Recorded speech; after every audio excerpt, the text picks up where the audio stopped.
want attacking, purposeful football all the time. Now we've got our backs against the wall and we're going to fight, and we're going to fight hard.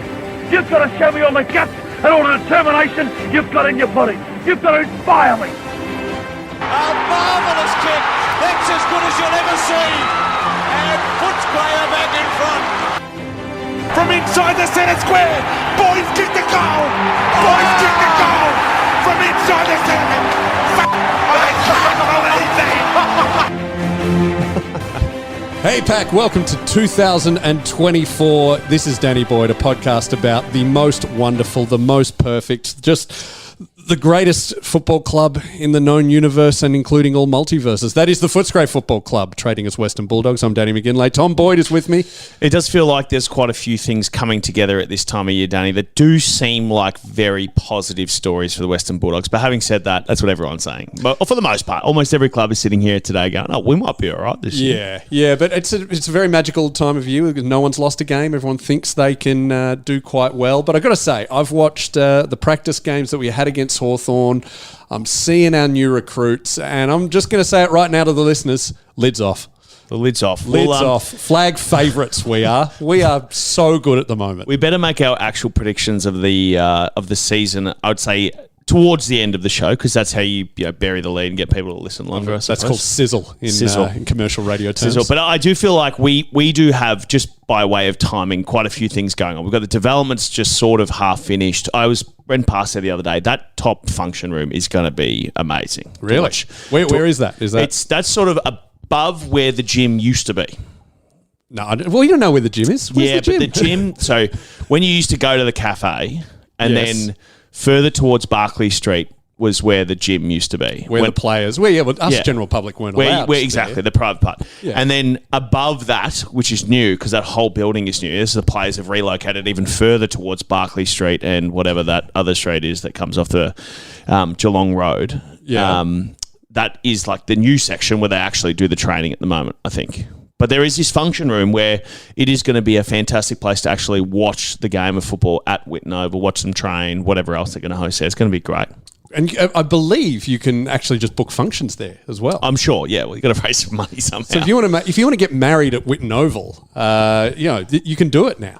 Yeah. I'm sure there were some fans over the years that considered it. It wasn't on my wife's shortlist, admittedly, but we didn't have a long list of places we wanted to get married. Did you ever see that Simpsons episode where Homer divorced Marge out of the blue just so he could marry her properly? No, maybe, but no, I don't recall it. I'm going to do that to my wife. Yeah, that'd be great. I think I feel like we've spoken about this on the pod before. Like, it would be a both tragic and amazing experience to have a football-themed wedding. Tragic being the first word that I'd use. But that's the difference between you as a player and me as a fan. That sounds magical. Yeah. I don't know about whether the wives of the world would think the same thing. I can marry someone else. If you pay enough on the Patreon, I'll marry you.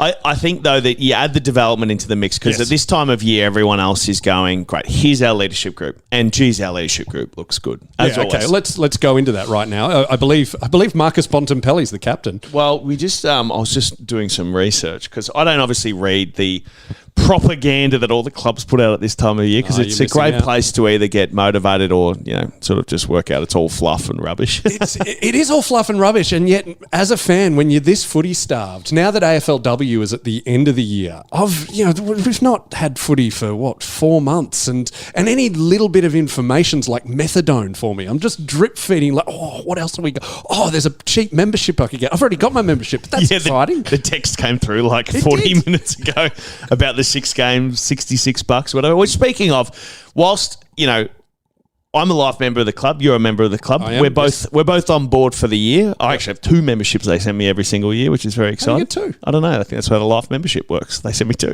Okay, sweet. Yeah, I got me. I got both my kids. I've got 3, really. Yeah, we're on board. So the reason why it's so good for all of these good stories is, as much as things will undoubtedly never be perfect at our great club, it's very rare for any club to have any perfect moments. It is still worthwhile, obviously, getting on board and supporting the club as much as you can. Membership's a great way to do it. It forces you to go to the games. It forces you to connect with all the other members and fans. And as many of you people listening to this podcast undoubtedly are already members. If you're not, sign up. Yeah, absolutely. And even if you don't go to the games, it just helps the club look good. Like Yes. to sponsors. Like I can't go on the field and kick the goal. You've already done that enough for us. Whereas I hope so. us muggles, us civilians, all we can do is add our numbers to the membership tally, and then we get more sponsors, maybe more grants, maybe better airtime on 7 and KO. That's right. It's literally the best thing you can do for the club. So buy a membership. Do it. So you've got the leadership group coming out, and Marcus has come with some just pearls of wisdom this year. Oh, yeah. So unlike other years, Marcus has said, we want to start games, season well. So we're going to play well in games and in the whole season. It sounds like a revolutionary idea to me, Daniel. Compared to other Bulldogs years, we've never tried it, so... It is such again, this is the real... So there's only two stories going on at the moment, two types of stories. There's players who've just been bumped into oblivion. Mm-hmm. There's that story. Yep. And then there's every club being like, this year is our year. Again... We've got a development to think of. We've got the start of the year. We've got the leadership group. We've just absolutely pumped Hawthorn in 11 straight games throughout the preseason. We've played them every day since the dawn of time. Why is that? I don't understand how they do the fixture. Yeah, and I don't even know what we're playing anymore. Like this will date how old I am. It was the Foster's Cup. When I was growing. And then it was the Ansett Cup, Wizard Cup, and I believe NAB. we won the NAB. JLT. See, Did we win the Wizard or the NAB? I think we won NAB. I'll check the DVD. The Wizard Home Loan Cup. I remember that. The fact they had home loan in there is revolutionary. See, one day, Dogs fans, here we go. We'll have another. One day we're all going to watch the NAB Cup final, which was like 2010. 10. Yeah. And just like Bob Murphy was injured for 2016, Brad Johnson didn't play in that, and Daniel Gia and Siracusa had to lift the trophy. We don't win flags with our premiership. So I guess Bont has to get injured in finals. And hang on. That just occurred to me. If Bont gets injured, do you know who lifts the cup? Libba. How good? Yeah. How good? Libba lifting the cup. I can't even stand for this level of blasphemy. We need Bont to lift the cup. Totally. But just look, Easton Wood filled in for Bob. Gia filled in for Brad Johnson. Ellie Blackburn filled in for the treacherous Katie Brennan. Got the 1954 one as well? It was Charlie Sutton. I don't know who was injured there.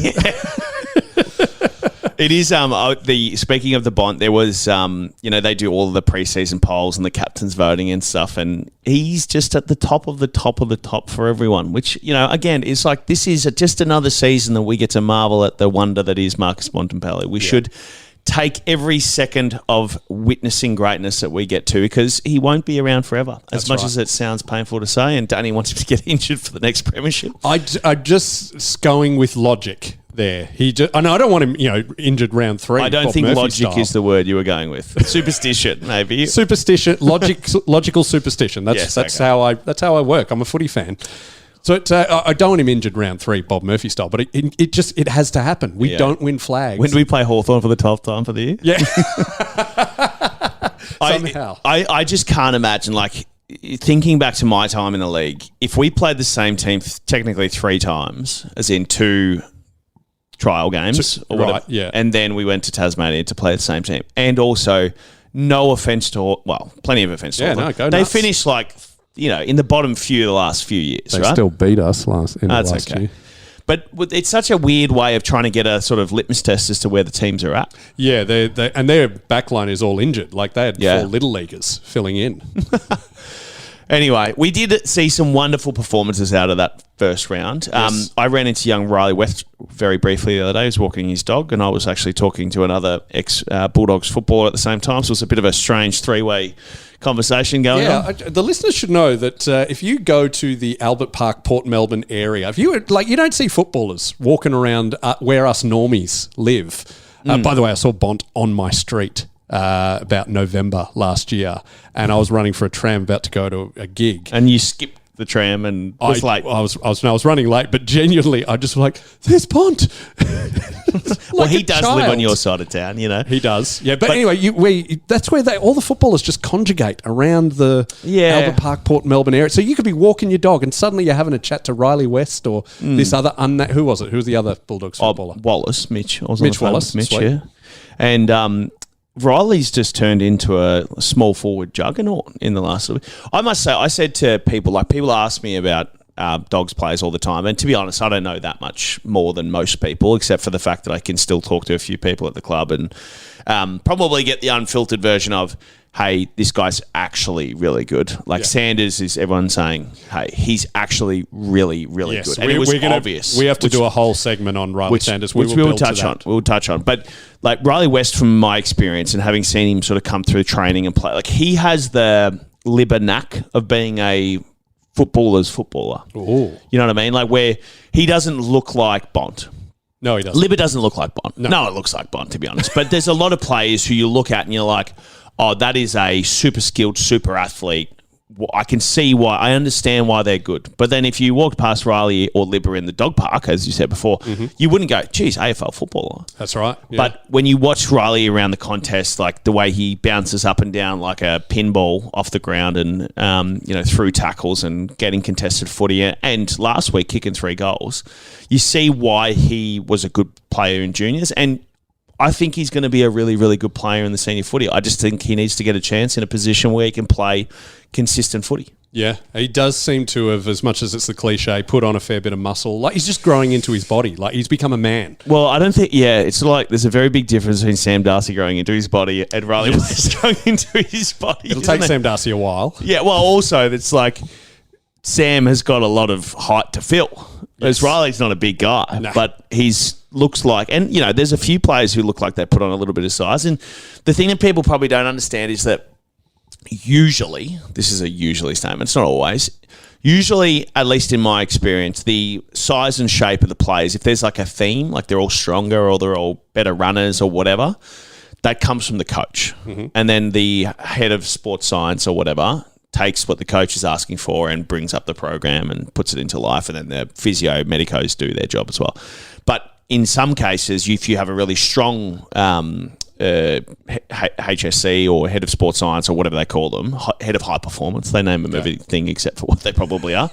And like say, I think it was Burgess who was at Port Adelaide. He was like, "We are long distance runners." Okay, and they might have a theme to sort of the overall structure of the program, but it looks like a few of the Dogs boys have put on a little bit of size. Yeah. What was the vibe of our sports science in when you were there, glory years 2016?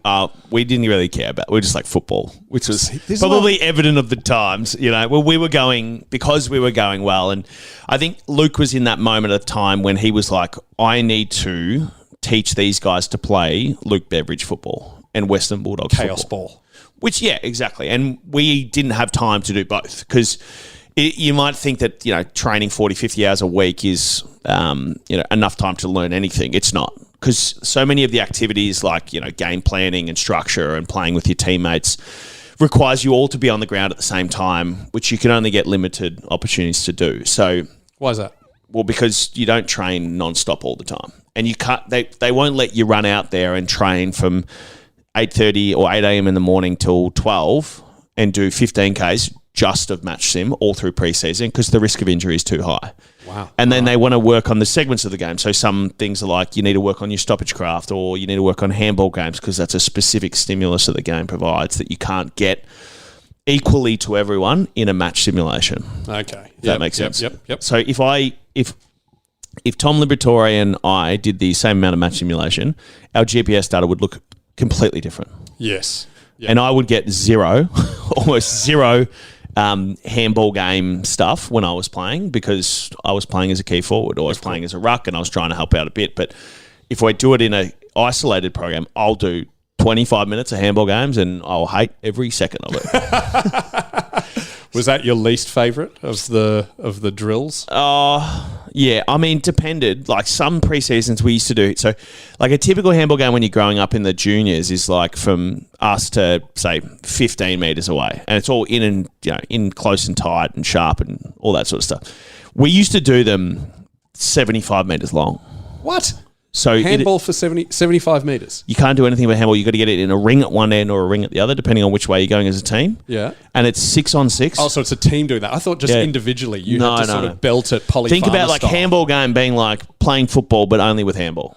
Yeah, okay. And it's tackles and everything? Yep, tackles. And they'd often give what they'd call like, say, like the rat or the mole, which would be able to go offense both ways. So it'd be 7 on 6 against defense all the time. Oh, wow. Yeah. So, okay. And like I was running against Liam Pickett, and like I saw Stewie Cramery on the weekend. Like he was horrible to train against because he was fit as. Oh, right. Mitch Wallace, Libba, Bond, and I'm just like tongue out, just dying chasing these little fellas running around. But again, all of the training program comes back to what Bevo is trying to accomplish as a coach, because that's what his job is, being the head coach. And if there's like a theme of the team in their size, shape, or running style or anything, that's usually coming from the fact that he wanted to make a shift. Now, could you, by watching, if you were at the Dogs-Hawks game, the one of the 16 times we've played them in the last week, would you be able to would you have an educated guess on what Bevo's game plan is, or would you not even speculate because you're not in the room with him? Yeah, it depends. I mean, it depends on a couple of things. One, if they're playing all of their first team players in one place. And when we were talking through it on the Patreon last week, there were sort of clumps of players. Yeah. So the first time we played Hawthorn, we played them twice in a day, and it seemed like half our seniors played their seniors, and then the other half our seniors played their VFL. Yeah. And we won both. Yeah, but it was like that they were playing all of the key, like all of the forward line together, but and then half of the midfielders and not the backs. This is the problem with Bevo. As if I can tell who's a forward, who's a back at a given moment. That's a good point. But I would say arguably that if I watched those two games, which I didn't because it was in the middle of a work day, I'm pretty sure from my memory. You get it, people. He's got a job. And also watch, say, like you would see. So usually, say, the Mick Malthouse here when they just blocked on the mark all the time. Mm-hmm. That would have come out in preseason. Or, us just blindly switching the ball, that stuff will come out. But given that Bevo's been there for like 10 years now, or whatever the number is, most of the things will be small changes. So it'll be personnel changes as to where people are playing. So Riley playing quite a bit of time forward. Yeah, I've got to pull you up there. That's the second time you do that. We can't just call him Riley. Westy? Yeah, Westy. Why? Because Riley Sanders. Okay. We're going to call him Sanders. He's going to be a first name player within a few. Well, I don't know because there's Riley. Anyway, just wait. Play on. Yeah. Okay. Well, as long as we both know, it's okay. What? So Riley is it okay? This is official Danny Boyd policy. Riley is Westy, and what's Sanders? Colonel's good. Is it just the Colonel or Colonel's Colonel? And I mean, because then nicknames evolve and he becomes Colonel Mustard, and then just Mustard, and then Keynes. Yep. We'll just stick with Colonel for now. All right, because you could also go the other way. You could call him Colonel, and then he ends up being Corn. Oh, yeah. Oh, go on the other spell. And then Cobbo. But I think I call him Riley, so I don't. Yeah, and you call Westy Riley. I call Riley Westy Riley. See, this is what we. You're confusing the situation. No, Riley Sanders is by having the same name. No, well, Riley was there first, and then Colonel was. Which Riley? Corn on the Cob was there second. So it'd be like a personnel shift that'll happen, and it'll be obvious. So like JJ's playing forward. Let's use someone else. Okay, name's not ambiguous. How many other JJs are there? Or it'll be, their split of time is a bit different. Like Rory's playing an extra 25% time in the ruck or something like that. Typically, that's what comes out in preseason. And then in the very early stages of the year, you'll see some of the plans that they're trying to do. So I've explained before on this podcast, the difference, see style. So style being like we're a contested football team, or these are the like values that we play by, which the Bulldogs was always we attack all the time. We play defense from in front, all those sorts of things. And we've still got that style. Some of it, yeah, some of it. It has changed over the years, no doubt. But then the plans are we're going to play an extra up at the stoppage this week, or we're going to play naughty swingman back, or stuff like that. So more like specific moves that you make, and then they can change throughout the game, but the style should never change. So the plan stuff won't happen in preseason because Bevo he'll want to keep his powder dry with regards to like some of the things he wants to do. So and that'll come out round one against the Ds. Yeah, I presume so. I mean, again, like it's like It's all best intentions with your plans up until someone punches you in the face, and then they all just end up going out the window anyway in some way, shape, or form. And it takes for most teams, it takes at least 3 or 4 rounds to really hum across the board. And teams will win by fact that the opposition are inconsistent and have had team changes and they don't know their identity and all that stuff. There's going to be 7 or 8 teams every year who walk into the year not knowing who they are, and we are probably one of them this year, to be honest. Really? Yeah, I'd say so. Okay. Why wouldn't we know each other? Bevo's been there 10 years. Know what we are as a team. How good we are? Or? Well, what's the level of certainty that you know where we're going to land on the ladder? Oh, mate. Well, it was, as I was saying about 2 weeks ago, we could finish anywhere from 1st to 18th. Yeah. But ever since I saw us beat Hawthorn 78 times, lids off. Yeah, well, I would say more like we could finish anywhere from like 4th to 12th. 4th? No, go higher, mate. Okay. Well, regardless, there are teams out there that you're probably going like it doesn't. You're not sitting here thinking that Brisbane are going to miss the 8. Yeah. Right. You're not sitting here thinking that Collingwood are going to miss the 8. Yes. Likely speaking, and you're not sitting here thinking West Coast is going to make the 8. I'm not. We're very heavily, I would say, in the midst of. We could have a season we look back and go, hey, we made the most of it, had a really good run, and who knows what happens come September. Or we could be like, geez, we thought we were going to be okay, and it didn't happen. Yeah. No, that's probably a lot more accurate. I prefer having the lid off, to be honest. That's just more fun. Let me ask you this: just on round 1, where we play the D's on St. Patrick's Day, Sunday, they play the week before in that round 0 nonsense. Oh, it's rubbish.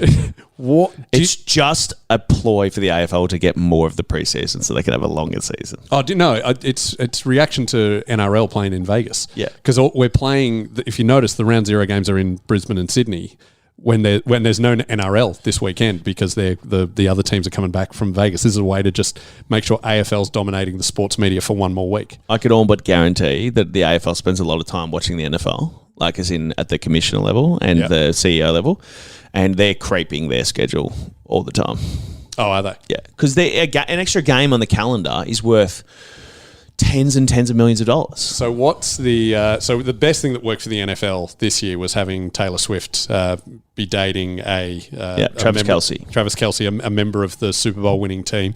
Who does a Bulldogs player need to be dating to boost our media spotlight style? Who's Australia's Taylor Swift? Who's going to start? Margot, probably. Margot Robbie. That's a good one. I mean, she's married. But hey, come on. I don't know who she's married to. I'm sure he's lovely, but he's no Bond. Well, it doesn't have to be a like relationship thing. They could just be like if Chrissy Hemsworth turns up a few times. That's good. That's fine. Yeah. That's fine. Imagine Hemsworth starts dating one of our players. Oh, now that'd make some headlines. Now we're talking. Yeah. All right, Hemsworth, take one for the team. Literally. The other thing that happened really, like the NFL have got this very good grasp on these games mean something. Every game throughout the year means something, rather than we're probably a little bit more diluted. Like there are a few games of the year you go, it's Gold Coast Hawthorn on a Sunday afternoon. There's probably a few more of them, and sure that happens in the NFL too, but they only have 17 games. We got 23. They've got 32 teams. We've only got 18. Yeah. So we're sort of not quite apples for apples, but you can all but guarantee the AFL's going, we know what it's worth for us to get one more game. Yeah. And for the salaries of the players, it's 5%, and for the AFL, it's 20%. So I'm sure it'll happen. I'm sure it'll happen with this 19th team coming in. That'll play a bit of havoc with the schedule as well. Yeah. But the question I was going to ask is, will Melbourne playing the week before help them or hurt them? Yes. It'll help them, yeah. Damn it. Well, unless they get injured. Like, there's two schools of thought, I suppose. There's a freshness factor in round 1 in terms of everyone's as fresh as they'll be. Now, in my experience, there's also like a fatigue factor. Because it's just so hard. It's why it's no matter how hard you try in preseason, AFL football round 1 is about 25% harder. Yeah. Because it's just everyone's trying. Than us beating Hawthorn Oz kickers. Exactly. And so there's that bit. So potentially Melbourne could be in that dip stage post that first game. It's unlikely, I'd say. Well, some will be lacking in some serotonin, according to the headlines. Well, they could also lose and be flat as and have come off we just had such a rough preseason.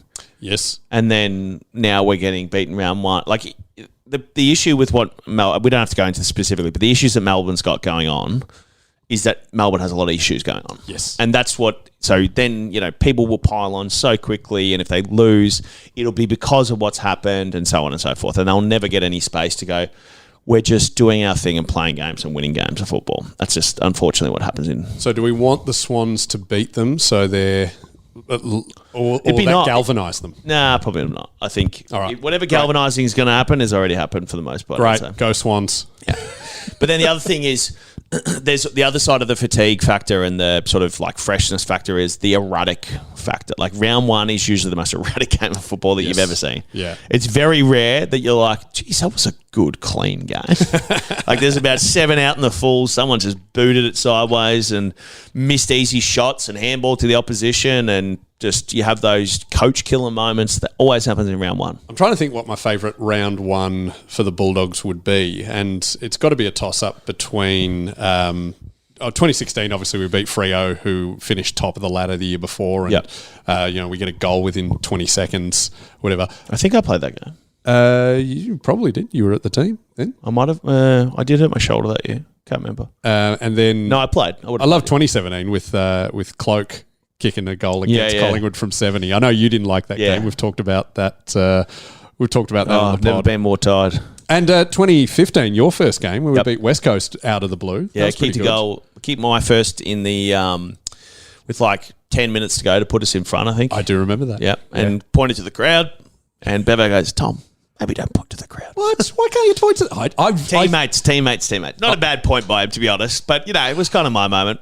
Yeah, no. As a performer, the crowd, we've paid money. Your teammates are getting paid. This is going to sound so stupid, but one of the best round ones of my career was actually not at the Bulldogs. Was at the Giants. Oh yeah, because the Giants beat the Swans round one in the battle. Were of you the in that pitch. game? No, I didn't play. Oh. I was close. Josh Kelly was emergency, and I just missed out, I think. Yeah. But that game was like, for a Giants game at the time, that was epic. That was epic. Do you know I won $50 on that game? Not by gambling on it. I don't really gamble with any of the betting agencies. I was in Adelaide playing the Adelaide Fringe, doing a bunch of gigs, and that game was on. It was a twilight game, as I recall.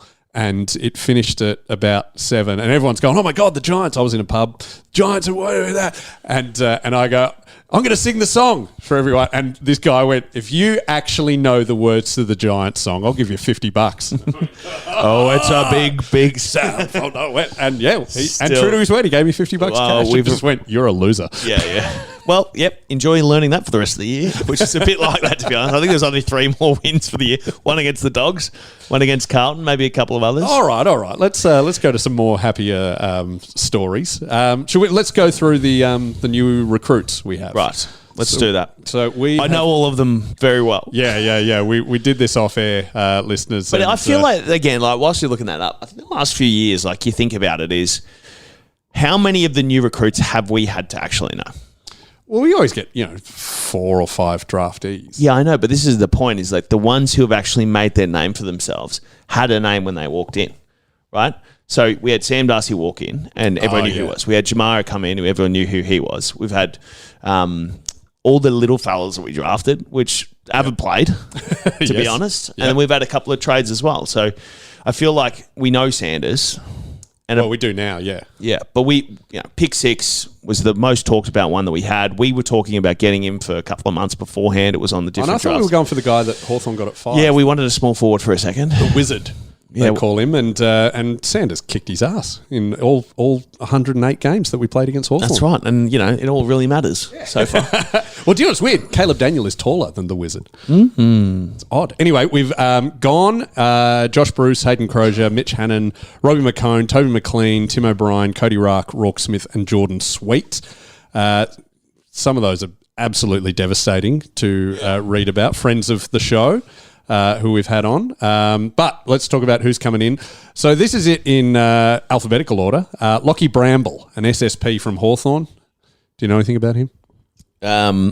Typically SSPs are like the last people picked. Okay. And SSP just for us? I think it's a supplementary something pick.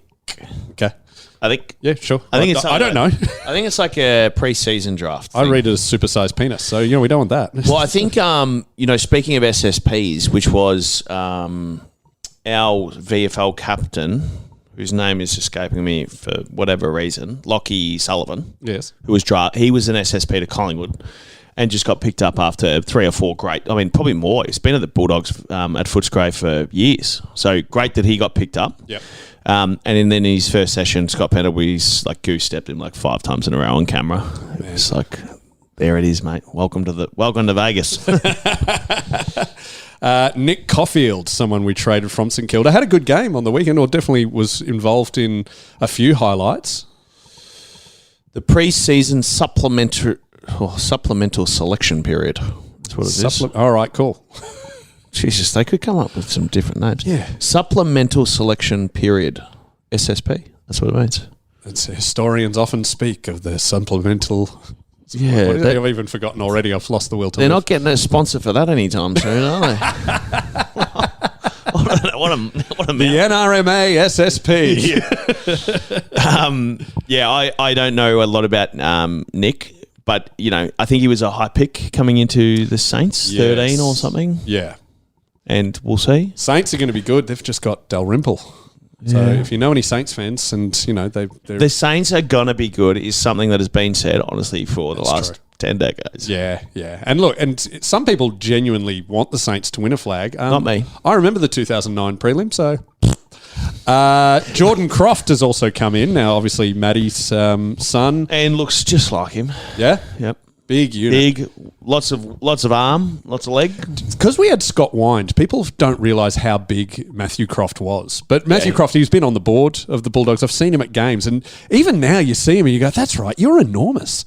But he was always next to Luke Darcy and Scott Wine, so he looked average size. We did have quite a few of those types of players in our history of the long-armed, long-legged. Oh, yes. And turned, sort of grew into their bodies and became terrific footballers. Peter Street, remember him? I do actually remember him. We got Joel Frazier, which is a great way to spell Frazier, Freijah. I assume that's Dutch or... Well, from your Fraser Garrick. Yeah.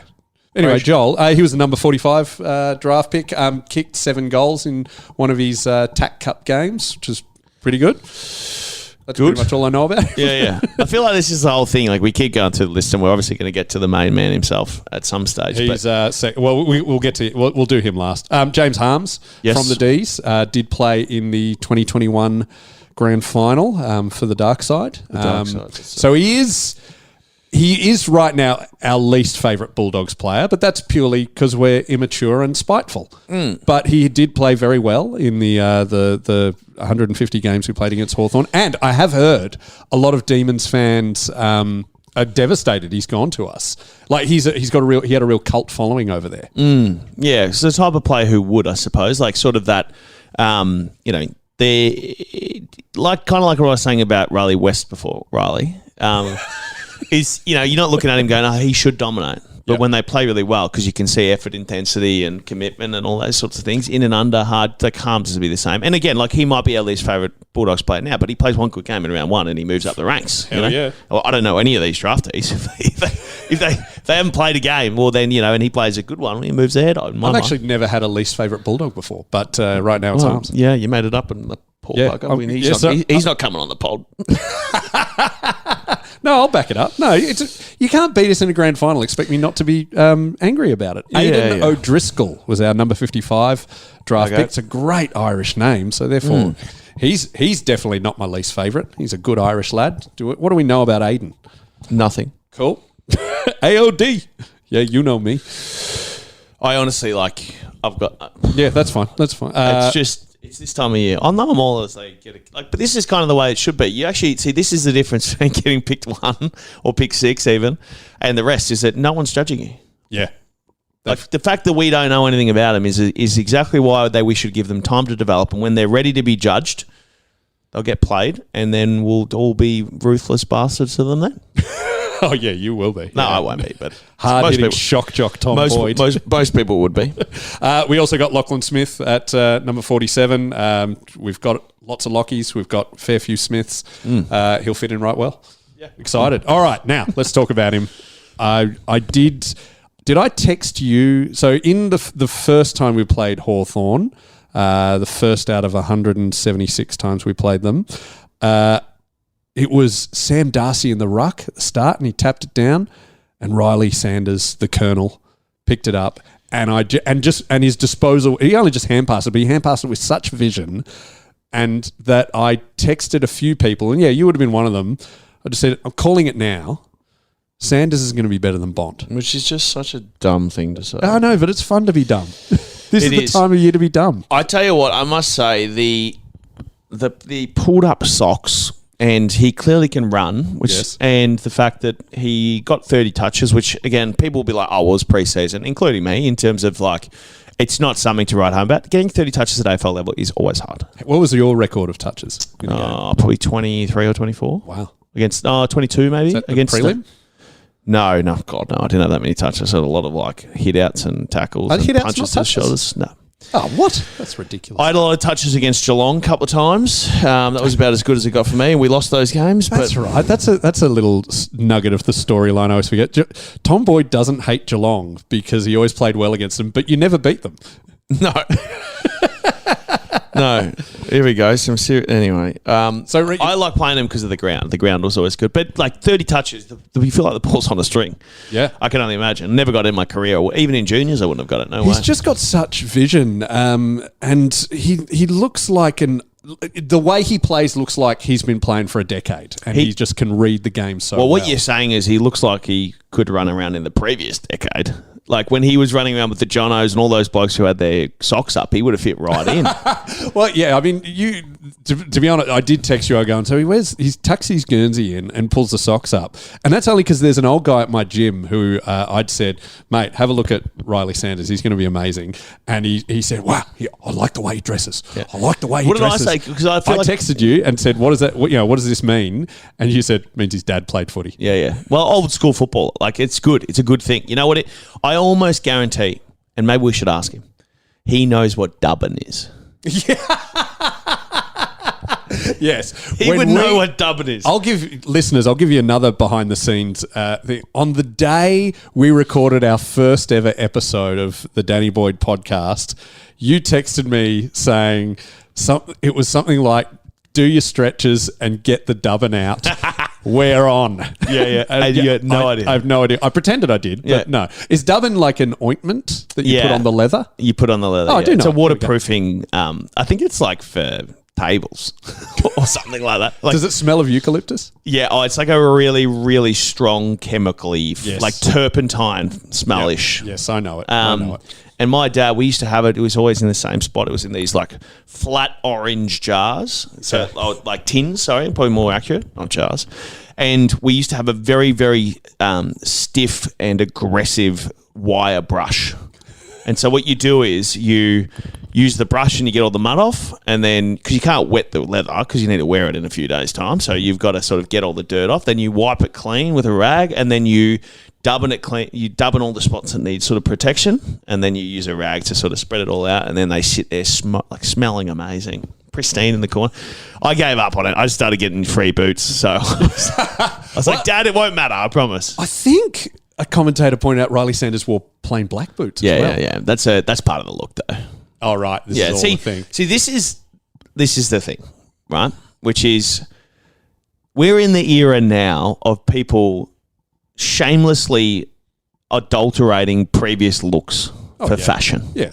That's been going on for Overalls have come back in. They really have. Not because they're fashionable, not because they're useful in today. These people aren't doing a reference to Dexy's Midnight Runners? No, they don't need to Do you know them? Just while we're talking. No, fair enough. That's fair enough. You are correct. They don't have to like wander through the grass in the farm field like people who used to wear it. But they have just commandeered it, and now they're up in Brunswick, doing whatever people in Brunswick do. Because of Super Mario? No, I don't think so.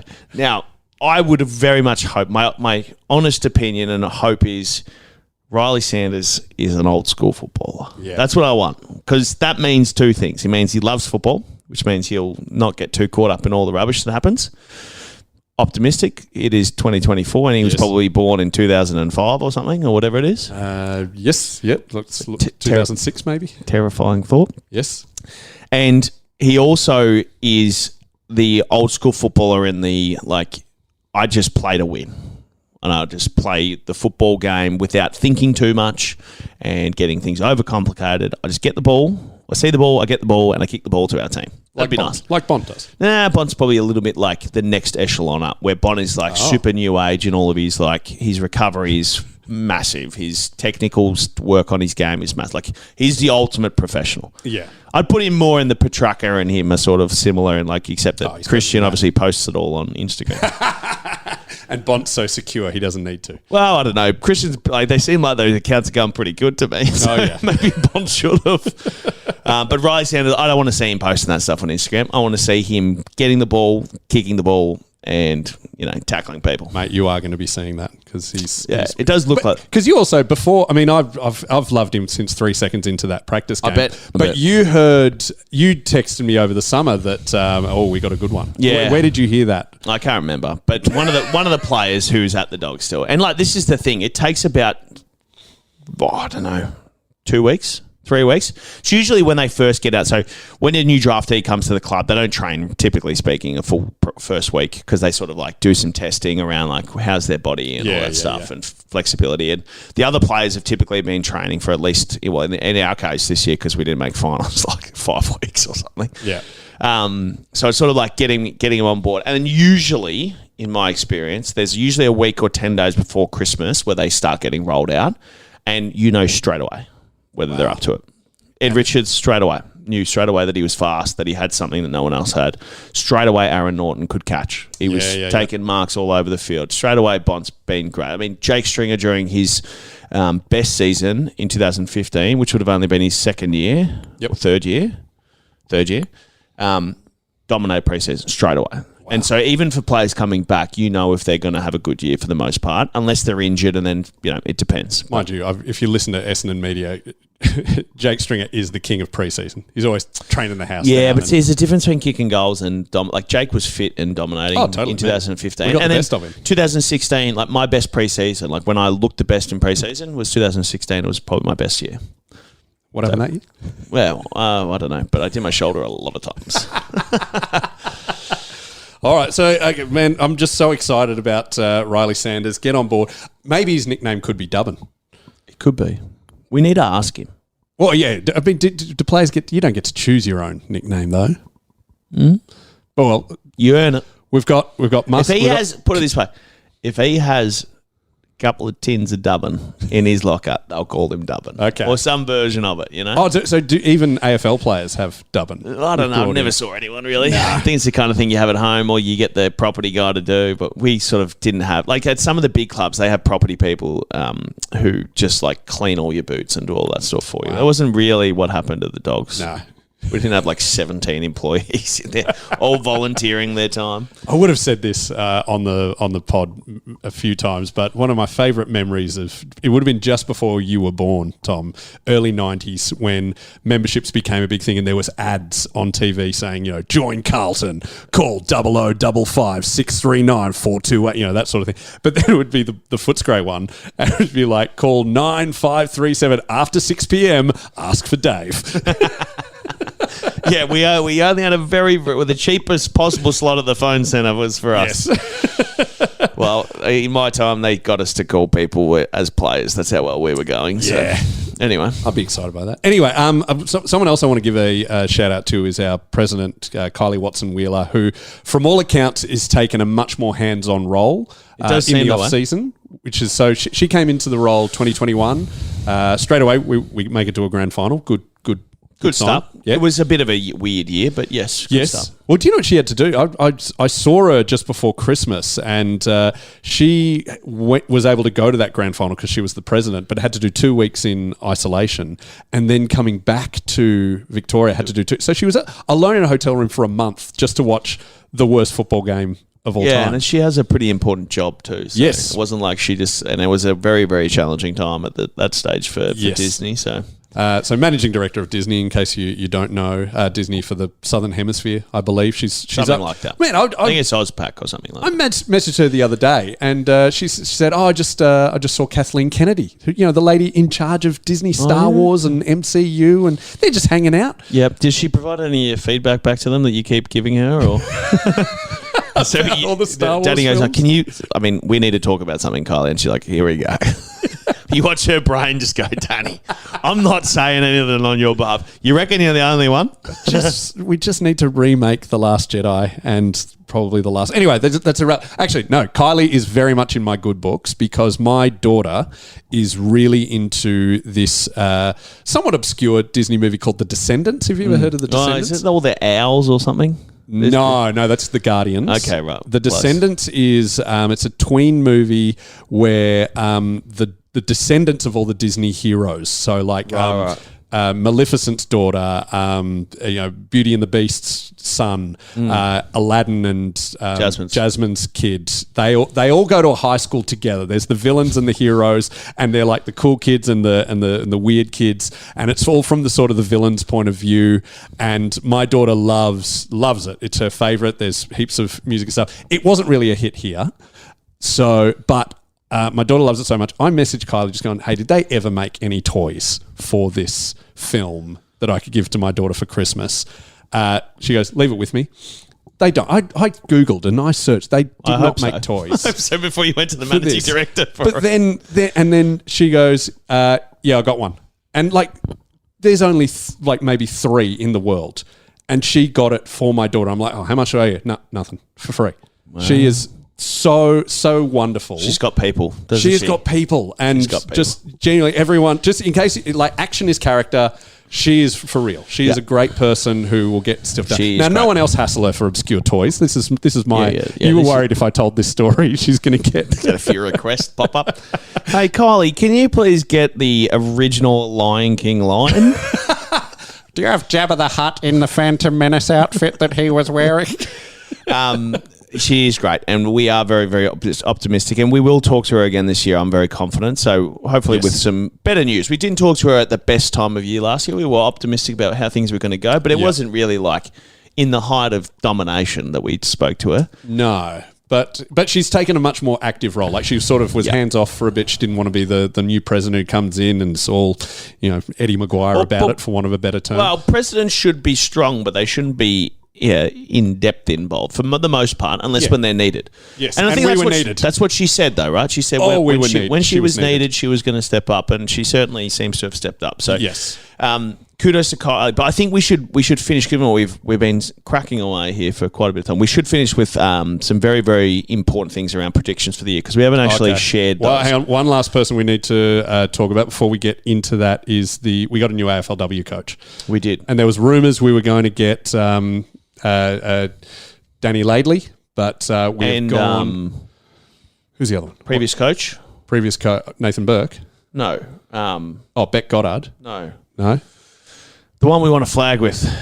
Paul Groves. Paul Groves. Sorry, coming Paul. back. I do know Paul. I didn't hear that. There was rumours going around that he might be in the mix. Okay. Well, it hasn't happened. We've gone for Tamara Hyatt. Came over from the Demons. I did ask Beck Goddard, who is a friend of mine, if you don't know, won the first AFLW premiership with the Crows. She was coaching Hawthorn until got a great last name. She's got a great last. She's a ripping human.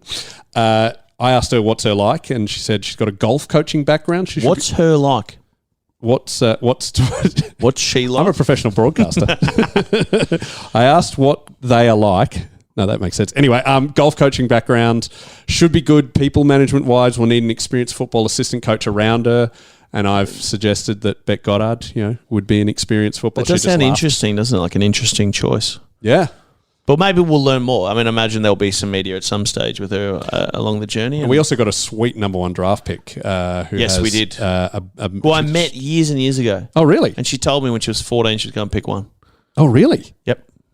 She told you. Yep. I love this confidence. Her name's Christy Lee Weston Turner. Blonde hair. KLWT. Yep. Yeah, blonde I met hair. her ages ago. Right. Oh, So sweet. I'm very optimistic that she'll have a fantastic career, and we'll know soon enough. You know, like these things will start kicking off before we know it, and Damn we'll straight. be thinking about what's going to happen next. We also got Brooke Barwick at pick 4 and Elaine Grigg at pick 6. I'm excited. But yes, what's the final predictions that you want to make? Well, I think we should cover off ladder position, Okay. best and fairest, Oh, yeah. best votes to the Brownlow. That'll be tough. Yeah. No, I think I've got the same answer for both of them. Yeah, there's two done. I think we kind of have to do this without Bond. Yeah, maybe we do it with and without Bond. So, and maybe we do a high and a low for the ladder position, Okay. Yeah. with high being the far more likely outcome. You'd hope so. Yeah. All right. Do you have yours ready? I think so. Okay. I'm just going to wing it, but I've had a little bit of a thought. You go first. Well, I think our high position will be, I think, 5th. I don't think we're going to play. We're not going to make the top 4. I don't think we have quite enough. I don't know enough to be confident enough, and I think there's too many good teams up there at the moment. Like you got to think about knocking someone out a little bit too. Yeah, there are far too many good teams in the AFL at the moment. 5 means we win 13 or 14 games. That's good fun watching 13 or 14 wins for the year. It is true. The low, I would say we're not going to finish 15th. I don't think, but we could finish 10th. I think we'll finish in that bracket. I think that's where and that'll be like the difference. If we win 10 games, we win 14. That's basically the bracket. That makes sense to me. And again, this could change drastically in the first 3 or 4 rounds, depending on how we go, obviously. And we're going to find out a lot in the next 10 days. Oh, yes. And it's going to be very different to what we found out against the first 7 times we played Hawthorn. Well, it's 12 days. We're recording this, releasing this on Tuesday, the 5th of March. Our first game is on the 17th of March. 12 days to go. Yeah. It is exciting. So my predictions would be, I reckon, because lid's off for me. I'm really enjoying I don't know what that means at this stage, but I know what it means, but I don't know why you got the lid on. Because I watched Riley Sanders, the Colonel, Doven, Colonel Doven. Colonel Doven. I can see it. See, you don't want to come first. Your teams seldom win it from first, even though Collingwood did it last year. It's true. So let's go 3rd. So we have to play our first final away. Just to add to the story, because we always do better when we play interstate finals first. So 3rd is our top. Bottom, yeah, I'm a bit more extreme than you. I could see us 14th as our lowest. I could see things really going badly. Yeah, and dropping our heads and everything. 14th is 8 wins, 7. 5. Tell you what, Man, this is what it's like living in my head. Things I are either think, amazing or hellish. we're going to do a lot of character pieces this year if we win 5 games. Yeah. Then you're hearing a lot of... Have you heard about what he's doing off the field? We got to get Dom Bendendo. I've read about his life yes. story. Yes, very interesting. Anyway, Fans, you're going to love it. on-air meeting. Yes. Best and fairest with Bond. I'm going to go with Bond. You? Yeah, same. Without Bond. Libba. Riley Sanders. Wow, first year. No. I mean, it's not impossible. He's a midfielder. Absolutely. Yeah. Is it best and fairest are more a midfielders sort of? It's just hard to have enough impact in other positions every week to get the votes. It's the difference between good and bad. That's why. Yeah. Jamara. Best and fairest. Oh, it'd be paying astronomical odds. Yeah, well. Got to be in it to win it. If Jamara's our best and fairest, mate. Oh, we win flags. Yes. Yeah. That's Buddy. That's what we go with. That's Buddy. Don't say Buddy when we're talking about Jamara. The Swans are going to offer him like half of Clavelli to get him in. Oh, there's a big... The half of it's a cemetery. Yeah, well... What's he want to do? Live in a cemetery? Or the other half? It's a good one, isn't it? I think Libba's in for another strong year. I just can't. Yes. And I am both terrified and excited by the fact that our best players included Treloar, Libba, and Bont. Look, yeah, you can be ways. very negative about that and go, well, no one else stood up. Or you could just say, maybe they are so dominant. They are. They are so good. dominant. Yeah. But they're just not as young as they used to be. Yeah. And we know that even when they were dominant, we didn't win that many games last year. Like I said, I'm excited and both excited and terrified. What about leading goal kicker, Norton or Jamara? Yeah, I think Naughty will get it again. I don't know. I'm going Jamara. I really would hope if Jamara does again, those two in tandem together. At what round will Tim English re-sign and Jamara re-sign? Oh my God. Is it Jamara needs to re-sign this year? I think so, yeah. No, Jamara's not a free agent though. So all right, that helps us. Good. He's too young to be a free agent. Yeah. Geez, Tim's probably just working out which 4 suburbs of Western Australia they want to give him. They're giving him the super pit. Oh, but his partner's back here is what I saw the other day, I think. Oh, okay. Wasn't she in Queensland? Yeah, but I think she's back in Victoria. Good. She's a very attractive woman. She's taller. She's an Amazon. She should play Wonder Woman. She, both her and Tim I saw at the supermarket not that long ago, and they are so tall. Yes. Both so tall. Yeah. I would say Tim's going to re-sign because I don't know what plan B is. He has to re-sign. That's the first time I've seen panic in your eyes. No offense, Rory and Sam aren't going to work it out in the next 12 months. Oh, Sam's looking good though. Yeah, but to carry the full ruckload for a full I don't year. know. We've had Tim carrying for so long, and maybe we are just the club that has children doing the heavy ruck work. I don't know. Yeah. I don't know. Any other? Is there any other awards that could be? Best first year player. I think Riley's obviously playing $1.01. What about comeback player of the year? Oh. So someone who had a quiet year last year. We cut everyone who was on that list. Yeah. I don't know. I think Jacko might. Yeah, McRae is who. Jacko's probably the one that I'm thinking. He copped a bit of flack from the media and the coaching panels and the team from what we heard and everyone else. Yeah, so it'd be great. He's married now. Man, if he wins our best and fairest, that's almost as good as Tamara. Well. I don't know. If Jacko wins our best and fairest, it's as happy as I would be for Jack. I think it's probably indicative that a few things went wrong. All right. What if, final question that just because I can't think of any others, but I am enjoying this crystal ball gazing. What if we win one game by over 100 points, which game do you want it to be? Which game do I want it to be? Yeah. Obviously, round 1 against Melbourne. Yeah, okay. Great answer. Oh, yeah, 06 we won by over 100. All right, hang on. In that similar vein, do you know the Bulldogs have never, not since the 70s, have we won a game with a kick after the siren? My whole life, it's never happened. Your whole life, it's never happened. Yeah. I mean, I keep telling people that I kicked the winning goal of the grand final from 90 metres out with a second to go. But the siren hadn't gone. No, it's true. And it also is not true. So, yeah, it also. But, don't let the truth get in the way of a good story. Damn straight. I tell people I played in that grand final. Delete all footage of the clock for that game and the score. So, if we finally win a game with a kick after the siren, what would you like it to be? I don't know. We do play the Giants up there. I mean, we play. I don't care about them anymore. Collingwood. No. What about?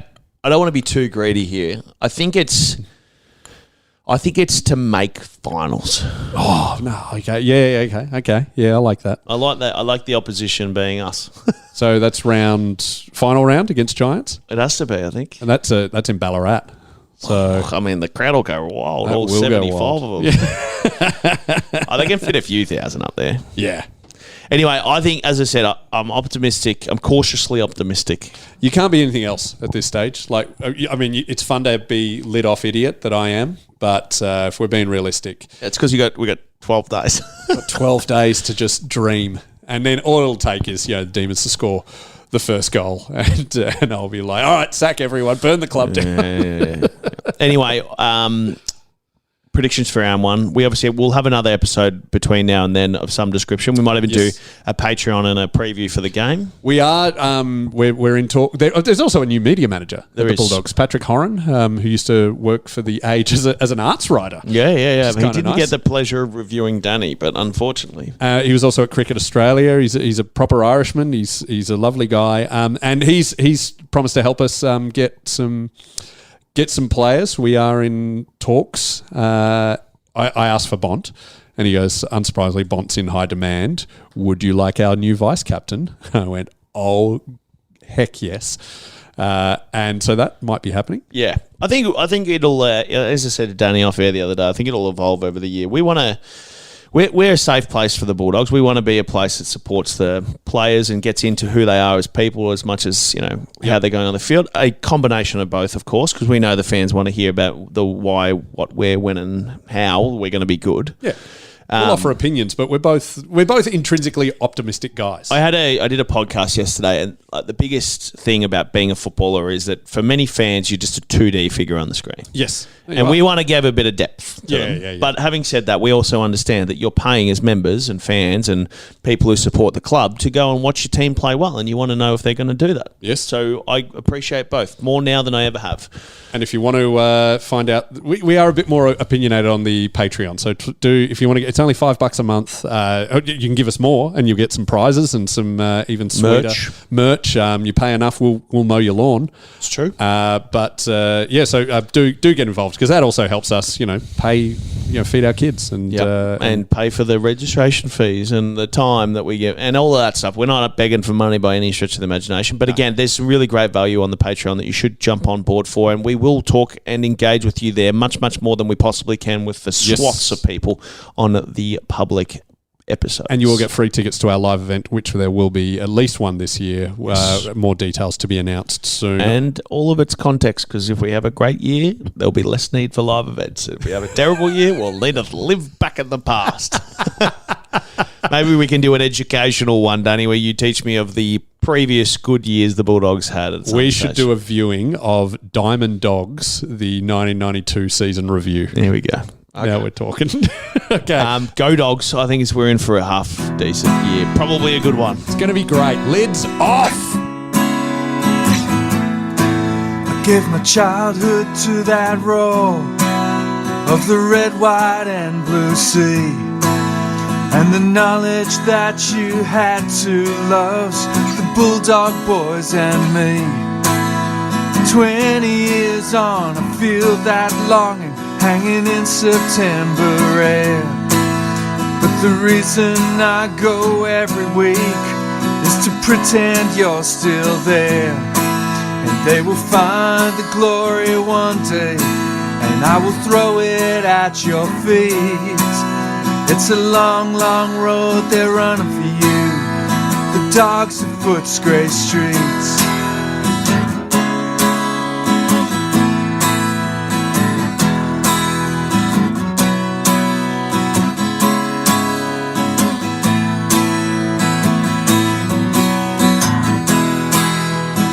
Long, long road they're running for you, the dogs of Footscray streets.